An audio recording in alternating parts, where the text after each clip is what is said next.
santé moo ko togg gëm na ko te it jàpp na ne plan la bu nga xam ne bu ñu ko toppee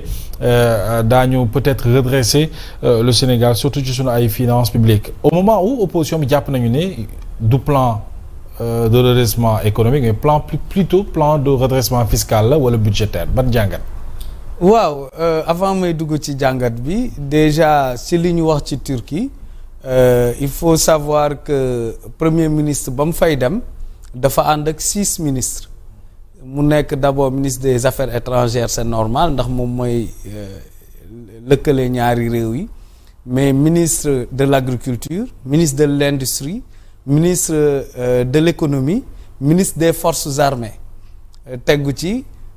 je pense j'ai parlé de l'industrie et de l'énergie aussi le ministre de l'énergie donc bu defee sélection boobu cela veut dire que 5 secteurs yooyu yëpp dañoo am lu ñu préparé lu ñu nas ak Turquie avant mu fay dem donc te xam nga accords yi entre pays nekkul loo xam ne boo eggee ci ngay ne commencer réfléchir lan la ñuy def luy ministres yi di préparer la ñi nekk fii ak ñi nekk foofu ba bu ñu eggee day nekk loo xam ne rek dañ koy signer donc président Sonko conjugué wul dans le futur loo xam ne d'abord dañ ko préparer en amont la ba pare nag ñu ñëw exécuter ko à travers la signature de ces conventions bu weesoo loolu plan de redressement bi li nga ci wax bon xaaruñu woon opposition bi mu tàccu parce que ci biir opposition bi parti bi ci gën a am solo mooy APR ñoom la ñuy redresser ñoom ñoo ko yàq moo tax ñun ñuy redresser donc boo yàqee kii ñëw remplacer la di defar faw di nga ci sànni xeer donc ça on le comprend waaye man dama bëgg a joxe image rek pourquoi redressement nekk loo xam ne mënu ci woon ñàkk a jaar ñun dañoo am vision ne fii lañ bëgg a yóbbu Sénégal en 2050 ñu defal ko 2 étapes étape 2024 2029 mooy 5 premières années yi étape ba 2034 mooy plan 10 ans yi master plan bi ensuite fan la ñuy dem secteur prioritaire yi porter l'économie du Sénégal ba 2050 donc loolu vision la cap la foo bëgg a dem am agenda aussi mooy agenda national de transformation loolu dafay mel ni nga jël benn avion nga ne man dama bëgg a dem Casablanca jógee Dakar waaye avion bi ak piste bi na nga ko jëlee piste bi déjà nga gis ne ña ko yoroon dañ koy yàq caxat-caxate yow avant ngay tegu ci piste bi pour mën a def sa décollage il faut nga defar piste bi loolu mooy plan de redressement mooy piste bi ni ñu ko fekkee baaxut mënuñ ci décoller avion bi fañ bëgg a jëm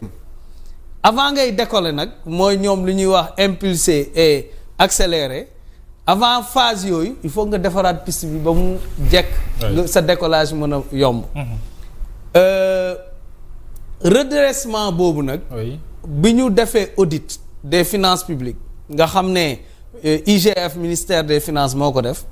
Cour des comptes certifié ko jën a aggravé sax chiffre yi IGF joxoon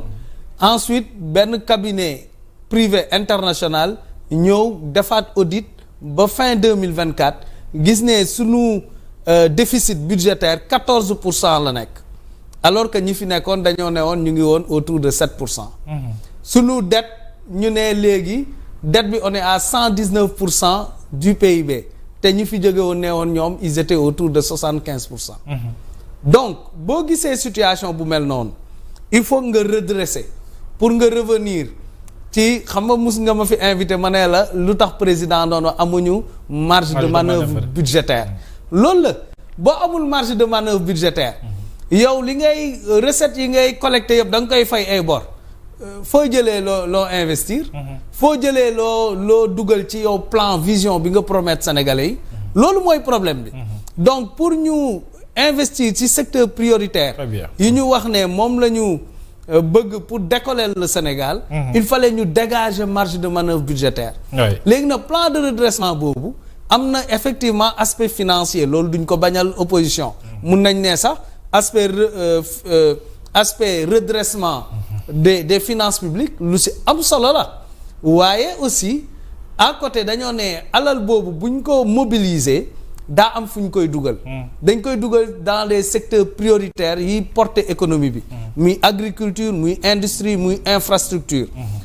mais aussi dañ koy dugal ci ay filets sociaux pour dimbalee sénégalais yi sonn yi aussi. c'est ça dañ koy dugal ci services sociaux de base yi. muy éducation muy santé. te déjà gis ngeen bi ñu supprimer HCCT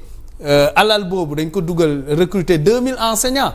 donc ça veut dire lépp lu ñu def ci. yaxanal dañ koy dugal dans les filets sociaux. mais ressources yi ngeen di ut 5600 et quelques milliards la wax nga ko léegi c'est des ressources endogènes da ngeen koy jëlee ci askan wi ba noppi pour mën a financer yenn yi peut-être fay quelque part bor yi ak seen fonctionnement peut-être ak investissement mais est-ce que gënul woon ñu créer de la richesse ci entreprise yi ak ci ménage yi évidemment bu ko defee état mu yomb ci moom loolu ci bu bëggee tirer impôt wala fisc mu gën a yomb mais. tout le monde sait que l'économie elle est morose aujourd'hui au Sénégal. li ngay wax ni mu ngi ci dañuy investir ci ménage yi d'abord plan bi prévoir na ne dinañu defaat réduction ci yenn denrées de première nécessité yi dinañu wàññiwaat yenn njëg yi dinañ ko injecter ci ménage yi ko soxla bu ñu nee dañuy yokk assiette fiscale cela ne veut pas dire que ñi nga xam ne dañoo supporter woon poids wu impôt bi ñooñu la ñuy yokkaat impôt déedéet ñi nga xam ne yow xam nga yaa ngi liggéey ci entreprise bu formel mais wóor na la ne boo demee Sandaga am na ñoo xam ne fay ñu impôt comme yow impôt yi ngay fay te ñoo la ëpp koom-koom te ñooñu fay ñu impôt loolu la ñuy wax équité aussi dafa am ci wàllu impôt ñi nga xam ne fayaguñu woon impôt ci seen activité du rek informel bi mais aussi dafa am ay niche yu nekk ci wàllu numérique ci wàll yi yeneen type de koom-koom la yu suñu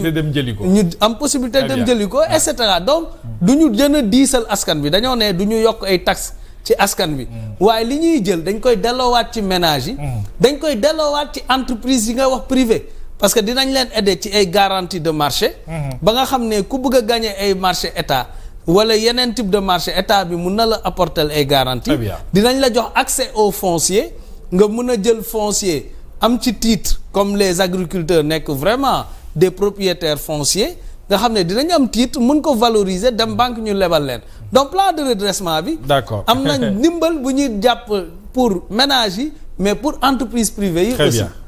alors Ibrahima sur la même question naka nga jàngatee ce plan de redressement ak cette façon de faire de la politique en tout cas de ce nouveau régime bëgg nañu mobiliser lu toll ci 5600 et quelques milliards mais ni ko Mad waxee ci ay ressources endogènes ci réew mi lañ ko bëgg a jëlee ak ni économie bi mel entreprise yi ak ménage yi est-ce que dina yomb. xam nga Mohamed li ma doon wax léegi mooy dellu si waat c'est-à-dire on est en train de faire une politique boo nga xam ni ki faral état. Il cherche à bien communiquer devant les Sénégalais pour les convaincre rien qu'avec la communication parce que maa ngi dégg sama mbokk mais avec des arguments voilà aussi, sama mbokk léegi non c'est-à-dire quand Codé nous dit que bi ñu supprimer